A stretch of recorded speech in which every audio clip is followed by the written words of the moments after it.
Indonesia bagian barat ini, dari Bekasi, kita semua, kita udah masuk ke hukum ini belum? Pertanyaannya begini, kita beriman tidak? Beriman. Sekarang Allah turunkan hukum khusus bagi insan beriman yang tidak berlaku umum.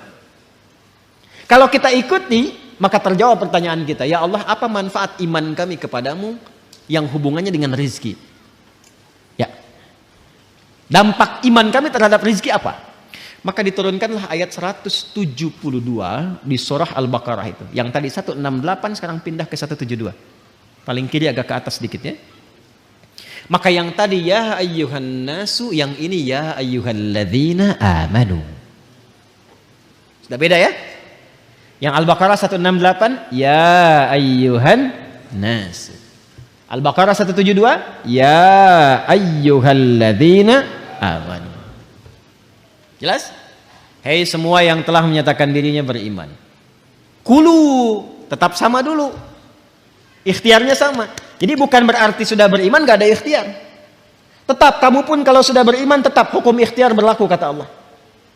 Yang gak bisa, ya Allah, asyhadu an la ilaha illallah, asyhadu anna Muhammad Rasulullah. Jatuh emas 10 kilo dari langit. Bum. Gak begitu. Tetap ikhtiar, kulu, kerja juga. Tapi perhatikan cara bekerjanya insan beriman. Ini yang ingin saya maksudkan. Dan ini bukan sesuatu yang menghasilkan keluhan. Jadi kalau kita sudah mengerti dan benar-benar beriman, ikuti ayat ini, perhatikan jaminannya. Kulu min thayyibati ma razaqnakum.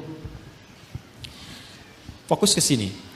Al-Baqarah ayat 168, kulu dengan ya ayyuhan nasu kulu mimma fil ard halalan thayyibah, halalan thayyibah. Ya ayyuhan nas. Al-Baqarah 172 ya ayyuhalladzina amanu. Nah, saya highlight ya. Yang ini ya ayyuhan nas, manusia, hukum umum, ini sifatnya universal. Yang ini ya ayyuhalladzina amanu, spesifik untuk insan beriman. Yang ini kulu mimma fil ardi. Yang ini kulu min thayyibati ma razaqnakum. Insyaallah. Fokus baik-baik. Pada hukum umum ya ayyuhan nasu kulu mimma fil ardi, hukum ikhtiarnya dibuat oleh Allah Subhanahu wa taala dengan hukum umum yang rizkinya akan turun berdasarkan dengan kerasnya ikhtiar. Semakin tinggi ilmunya, semakin banyak kerjanya, semakin juga berbanding lurus dengan rizki atau kuantitas rizki yang didapatkan. Jadi kalau kerjanya makin keras, ya kan? Makin kuat, makin disiplin, makin banyak waktunya, maka demikianlah kuantitas rizki makin datang, makin banyak, makin banyak, makin banyak. Bagi insan beriman, Allah rubah hukumnya. Perhatikan, kulu min thayyibati, dihapuskan kalimat mimma fil ardinya. Ini asalnya begini bunyinya, min, ma. Kulu silahkan kerja, aktivitas ikhtiar. Mimma fil ardi, di setiap tempat yang kamu bisa jejak di bumi. Gak ada di sini, pindah sini, pindah sini, pindah sini. Mencari. Ya kan? Bagi insan beriman yang benar imannya, oleh Allah dihilangkan kalimat ininya, maksudnya tidak digunakan kalimat ini. Kulu langsung pindah ke sini. Kata thayyibnya dijamakkan berbentuk thayyibat. Dibuang halalnya, dimunculkan kata thayyibnya dalam bentuk jamak. Kulu min thayyibati ma razaqnakum. Dan yang paling dahsyat, diganti kata mimma fil ardi dengan kalimat ma razaqnakum. Perhatikan cara menerjemahkannya. Kalau kita baca Quran, bacanya begini, ya ayyuhalladzina amanu kulu min thayyibati ma razaqnakum. Tapi kalau kita terjemahkan, cara membacanya begini. Hai semua insan beriman, ma razaqnakum, telah banyak aku siapkan. Dengan keagunganku aku telah siapkan rizki untukmu. Jelas? Paham gak sampai sini? Nah, bagaimana cara mendapatinya? Maka mencarilah, berikhtiarlah untuk mendapatkan aku yang telah siapkan itu, yang telah aku siapkan itu dengan imanmu. Bagaimana ya Allah cara mencari rezeki dengan iman? Pertama, Allah buang pada bagian kedua kata halal yang nggak disebutkan. Yang ini halalan thayyibah, yang ini dibuang kata halalnya. Tidak ditemukan kata halal. Ya ayyuhalladzina amanu kulu min thayyibati, halalnya kemana? Kenapa dibuang kata halal? Karena bagi insan beriman itu, imannya sudah otomatis membimbing ia pada segala yang halal. Pengertiannya apa? Pengertiannya, setiap insan beriman itu mustahil mencari yang haram.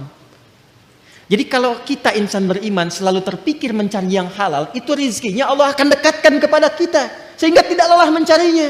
Itu maksudnya. Jadi sekarang kalau mau kerja, kalau mau cari apapun, yang dibayangkan pertama kali jangan sulitnya dulu. Jangan capeknya. Jangan jauhnya, yang dibayangkan halalnya. Ya, jadi yang terbayang itu apa yang dihalalkan oleh Allah. Konsultasi ke ulama, lihat bakat Anda, minta sama Allah. Kalau Anda lakukan ini, kata Allah, aku mudahkan engkau mendapatinya, bukan engkau lelah mencarinya. Itu yang dimaksudkan. Nah, kalaupun sudah dapat, iman itu akan membimbing kita untuk selalu menyikapi rezeki dengan asas manfaat. Jadi yang Allah berikan nanti berkahnya. Dan berkah itu nggak dilihat pada banyaknya. Nggak dilihat pada banyaknya, karena setiap yang berkah itu pasti mengandung manfaat.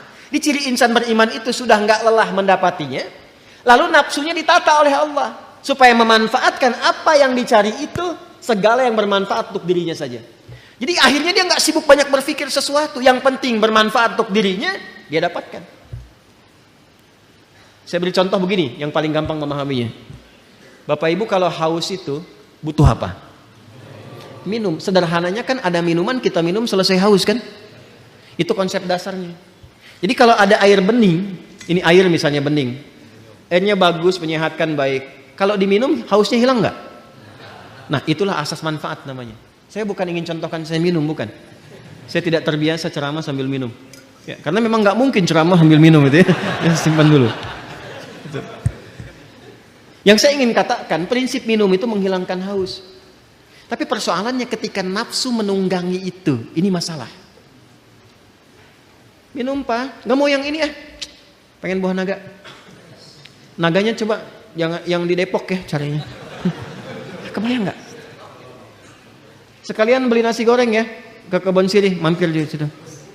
Jam segini suruh nari nasi goreng yang di Kebon Sirih. Padahal di depan udah banyak keliling-keliling, tek. Nyari sana macet, dapat buah naga, begitu mau Kebon Sirih tutup. Akhirnya nggak makan gitu. Itulah nafsu. Itulah nafsu. Kalau sudah ditunggangi oleh nafsu berdasarkan provokasi setan. Paham nggak sampai sini? Maka insan beriman itu kalau dia mencari rezeki dengan imannya, maka Allah akan bimbing ia mendapatkan rezeki itu dan dijamaahkan bentuk thayyibnya dalam bentuk berkah. Min thayyibati, aku tambahkan kualitasnya, sekalipun dalam pandangan manusia kuantitasnya terlihat sedikit. Contoh begini, 1 juta dengan 10 juta banyak mana? Tapi kalau 1 jutanya berkah, maka akan berbeda kisahnya. Akan berbeda kisahnya. 1 juta kalau berkah dengan 10 juta tidak berkah, demi Allah saya katakan 10 juta tidak berkah, besok dipakai besok habis. 1 juta berkah, besok dipakai sampai akhir bulan gak habis-habis. Gak habis-habis. Saya pernah kisahkan ini kan, saya punya teman dulu di Tripoli itu. Ya, dia dari Bukit Tinggi itu, diberikan oleh ibunya yang penyayang. Masya Allah, rizki yang paling halal yang pernah dikumpulkan oleh ibunya, sejumlah $50. Ia berangkat teman-teman sampai di Tripoli, selama 4 tahun, itu nggak habis $50 itu. Dan nggak pernah terpakai $50. Sampai dia berazam mohon pada Allah, saya ingin ganti perjuangan ibu saya memberi saya ini dengan menghajikan beliau, dan dikabul oleh Allah.